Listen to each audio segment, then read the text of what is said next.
작은 붐이 모여 큰 길이 되고 한 걸음이 세상을 바꿔가네. Be the story, make the society 함께 써내려가 우리의 순간.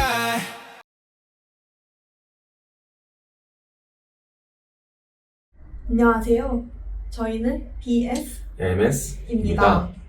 오늘은 저희 생활에서 빼놓을 수 없는 배달앱 이야기를 해보려고 해요. 그렇죠. 요즘 배달 안 시켜본 사람이 없잖아요. 맞아요. 혹시 공공 배달 앱이라고 들어보셨나요?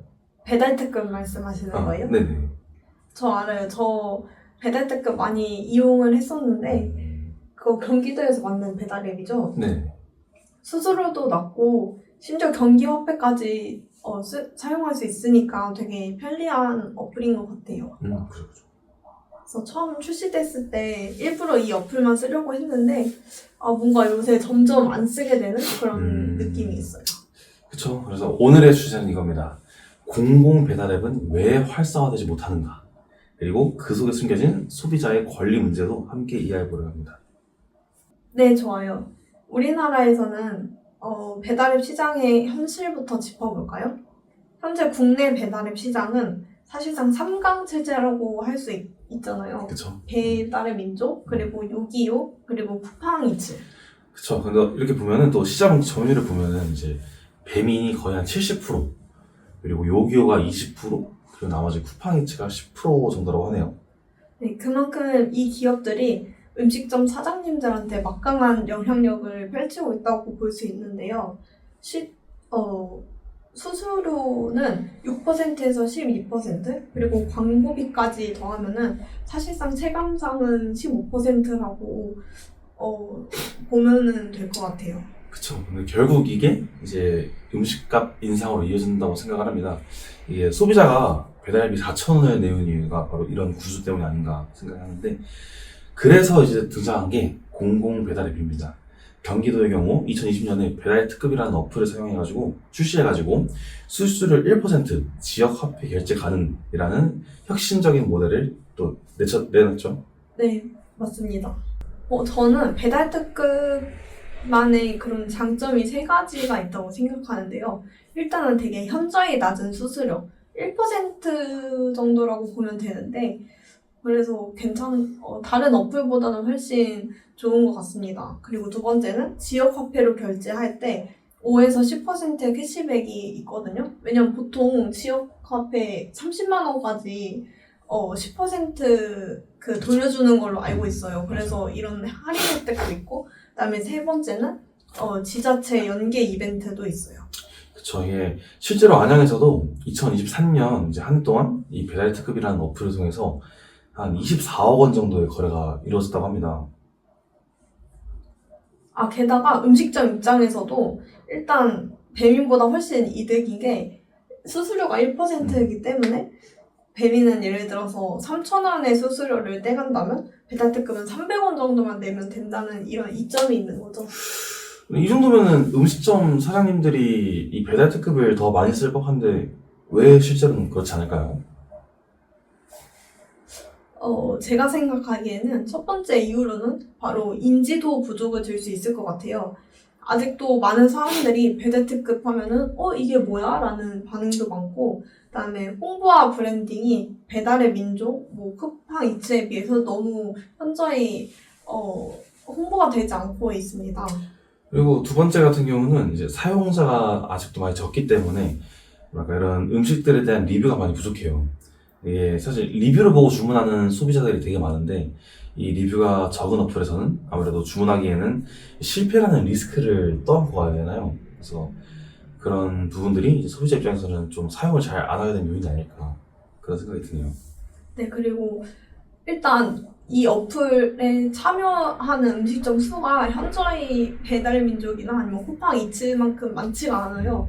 그래서 뭔가 내가 시키려는 식당이 없으니까 더 안 시키게 되는 그런 점도 있는 것 같아요. 그리고 심지어 배민은 이 포인트, 쿠폰, 리뷰 시스템 이런 것들이 정말 소비자 경험을 정확하게 구축했잖아요. 그래서 이런 공공앱은 이런 편의성적인 부분에서 많이 밀리지 않을까, 이런 생각이 듭니다. 그리고 배달의 민족은 뭐 막대한 광고비나 아니면 노출 알고리즘으로 인해서 소비자 행동을 유도를 하는데 아직 배달 특급은 그런 부분에서 부족함이 있다고 생각을 합니다. 그렇죠. 이 주제에서 가장 결국 중요한 것은 소비자의 선택권인 것 같아요. 그래서 매번 같은 사기업 어플만 쓰게 되는 거는 사실상 선택지가 없기 때문에 이 어플만 쓰는 거 아닐까요? 그렇죠.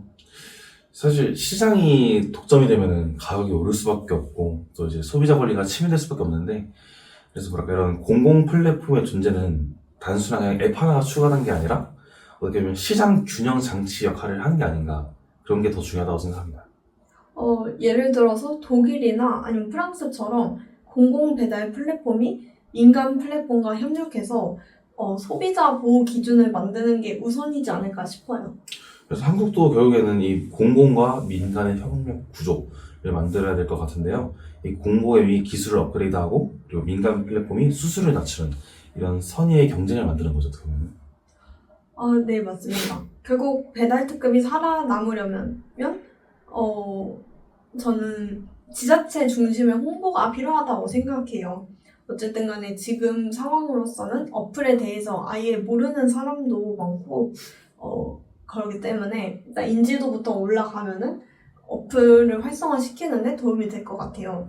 그래서 시에서는 홍보 포스터나 아니면 영상 공모전 같은 거를 열어서 하루빨리 사람들한테 인식시키는 게 먼저이지 않을까라는 생각이 있습니다.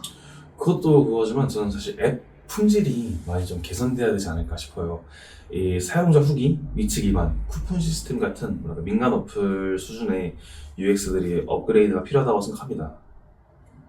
네. 그리고 뭔가 기간을 정해서 배달 특급 어플에 등록한 뭐 점포에 대해서는 뭐 따로 혜택을 준다든지 아니면 소비자들을 위한 리뷰 이벤트 등을 지자체에서 지원을 한다든지 이런 초반에 자리 잡을 수 있게끔 지자체에서 도와주는 역할도 하면 좋을 것 같습니다. 그래서 말 그대로 착한 플랫폼이 아니라 진짜로 실제로 쓰고 싶은 플랫폼 이게 되면은 훨씬 좋지 않을까 생각이 듭니다. 네, 이렇게 되면은 안양시에서는 이제 경제 활성화도 되고 소비자도 이벤트로 낮은 가격에 맛있는 음식을 먹을 수 있고 그다음에 가게도 1%대 되게 낮은 수수료로 이용할 수 있으니 누이 좋고 매부 좋고 일석이조 아니겠습니까? 맞죠?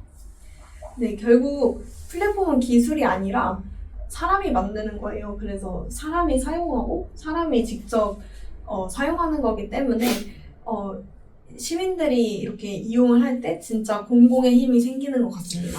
우리 한끼가 이제 지역의 소상공인들을 살리고 한 번의 클릭이 지역 경제를 살릴 수 있다면은 그게 진짜 착한 소비가 아닐까 싶습니다.